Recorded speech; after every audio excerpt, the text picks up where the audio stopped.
Hey guys, this is Gaijin Hunter, and this is just a very quick video, sort of a PSA, but you know, if you're like me, you've been playing Monster Hunter Wilds and loving it and wondering, I wish the monsters were a bit harder, I wish the hunts were a bit longer, I wish they hit a bit harder, because we're really enjoying the fights, and for the most part, they go by way too fast, and the monsters are just stun-locked the entire time. Well, it turns out that we kind of have our wish, but it's tucked away behind, of course, very iconic for Capcom, a very convoluted menu and labeling system. A normal Rathian has a threat level of 4. Those are those red stars. They will always be 4 no matter how strong or weak they are depending on the quest. But they also have a purple sort of diamond system to talk about the strength rating. What you're seeing on top here is strength 3, which I'm just going to adopt the rating terminology from Final Fantasy XIV, and this is a normal Rathian, so I'll just call it an N3 monster. And below that is the N5, so every now and then you'll see a Rathian with a 5 strength rating. Usually the rewards are quite good, or maybe the timer's a little bit shorter, but she definitely hits harder. But this is just the start. Once you start looking at the tempered versions of Rathian, we get a whole new scale. Not only does the AI behave a little bit more aggressive, does its more dangerous attacks a little bit more often, or maybe that's a placebo, but that's what I'm getting every time I face it and I compare them. I definitely feel a difference, especially in the speed of the attacks.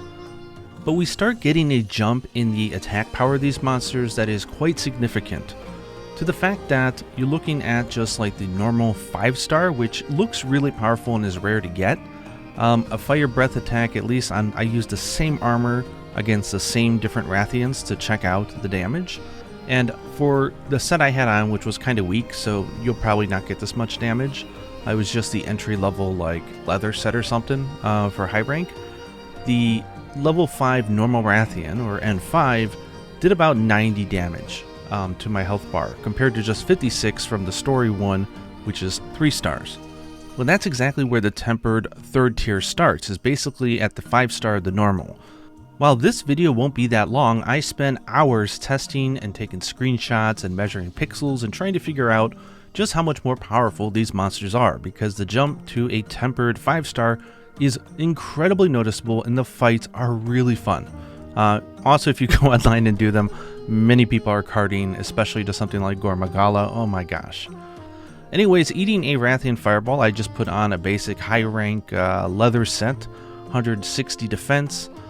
So this will be a little bit bigger damage numbers than you'll get with your more beefed up high rank set, but I wanted to make sure that I could see the difference.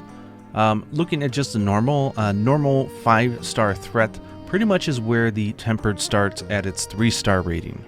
And it just goes up from there. So if you compare a normal 3-star rated one to a tempered 5-star, it's 225% more damage. What you're seeing here is a breath attack, and those are the different damages that I took. For comparison, I did go back to Monster Hunter Rise and I recreated the same set with the same elemental weaknesses and the defense of 160 or whatever it was, and I ate a high rank Rathian Fireball to the face a few times, and it measured out to roughly about 67.5 damage, which would put it right in between about the 4 and 5-star for the normal Rathian, which is interesting. So it definitely, when we think that the monsters aren't hitting as hard as they did in even something like Rise, I think there is some merit to that claim, because that's what I'm seeing. Now, with the reward system the way it is, it's so randomized that you can have investigations set up where it could just be a 3 strength rating monster, and you can have like a guaranteed gem or some really good rewards. On the flip side, you could have like a 4-star or even a 5-star and not have a guaranteed gem or anything like that. This just compounds when you consider that the only difference between the normal monster and the tempered one is that the tempered will give you decorations that have the probability of having multiple skills, or they can drop the relic ingredients. So if you're not engaging with the relic system like myself, or you know, it's not a big deal, you're not thinking about decorations at this point, it's really not a huge difference between the normal and the tempered, and there's absolutely no incentive for you to do a 5-star tempered versus a 3-star one. Yes, the rewards are technically higher, but I'm not seeing that big of a difference that would make it really stand out. However, I am going to say this. Go, and if you want to make sure that you're going to have a lot of fun in this game, try to hunt exclusively 5 strength rated tempered monsters. They are challenging, they are fun. If you're a streamer, do that with your people online.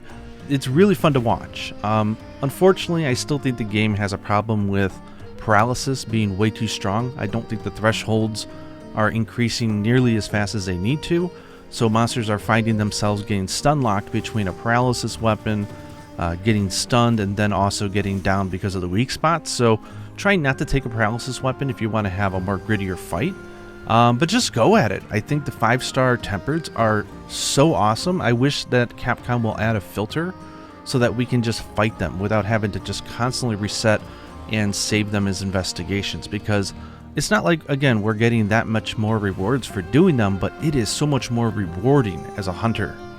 Anyways, that's all I have to say. On the screen I've had some footage comparing some of these monsters, but go ahead and try out a T5 monster, a tempered 5-star monster, and let me know down in the comments below if you noticed a big difference, what you thought, if you got carded for the first time or even failed the quest. Let me know. I'm curious, because I'm starting to have a lot more fun with the game after realizing this, and I hope you guys do too. Hope you guys like this tip, and until next time, happy tempered hunting.